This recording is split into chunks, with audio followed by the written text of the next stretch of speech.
The next step in our process would be to create a mock-up of what the finished result should look like, a design. I just took a blue line graph paper and sketched it out.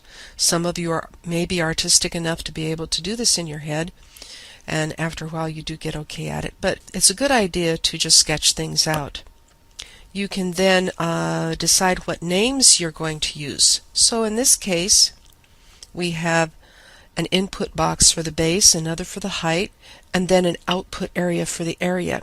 Oh, look at that. I forgot the colon after area. By sketching something like this, you tend to see stuff when you go back a little bit later. I'm going to need to define 6 things. The input box for the base. Input boxes are text boxes, and they must start with the 3 letters TXT. We use what's called camel case, in that each word that's a part of that name begins with an uppercase letter after the first 3, which are lowercase. So you can see I have TXT, capital B, ASE. Same for height. The label for the output area is LBL area. I would like to point out that outputs are generally labels in this course. Some students will make it a text box and I can go in and change the answer. Not good. The 3 buttons, one to calculate it, one to clear the inputs and the output, and another one to get you out of the thing. There they are with their 3-letter prefixes BTN. So we've designed it. All right, here's where we're headed. Let me just show you a finished result.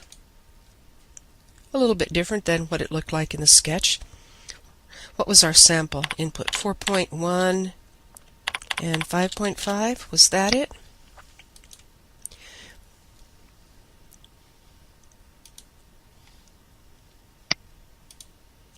Yes, 4.1, 5.5, 22.55. So we get the same answer eventually when we get the program written.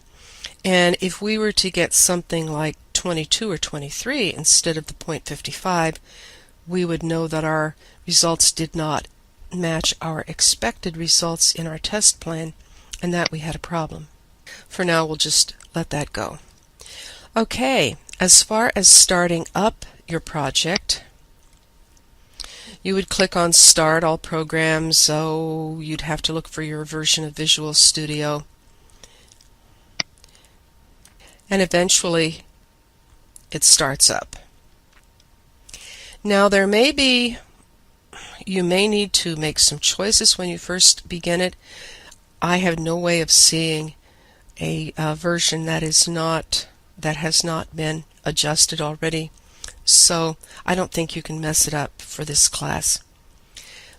But we will start with File, New, Project. Your book shows you a different way of doing it.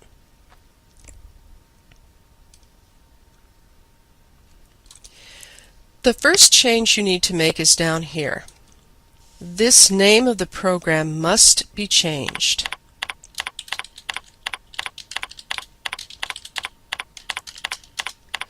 It's nice to spell it right. And it's a Windows application. Just verify that the right thing is checked, especially if you're sharing this with upperclassmen who might be using it for something else. And OK isn't quite showing, but we'd click OK, and then it brings up the screen to build it. There are at least 2 changes that you need to make. Number 1, we need to see the toolbox. You can sometimes hover over it, and then it shows, and then you lock it down using the push pin, or they call it auto hide. That's one way. Another way is to click on View, and then Toolbox is down there. Oh, looky, you can do Control-Alt-X. Sure.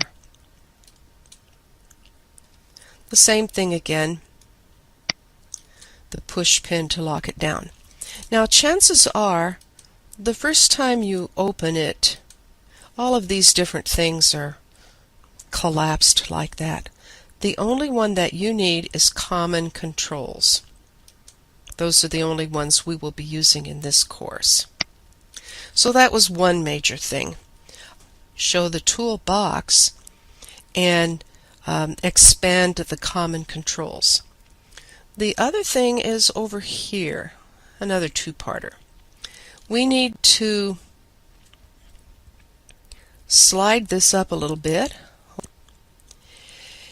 and we need to show stuff in A through Z format.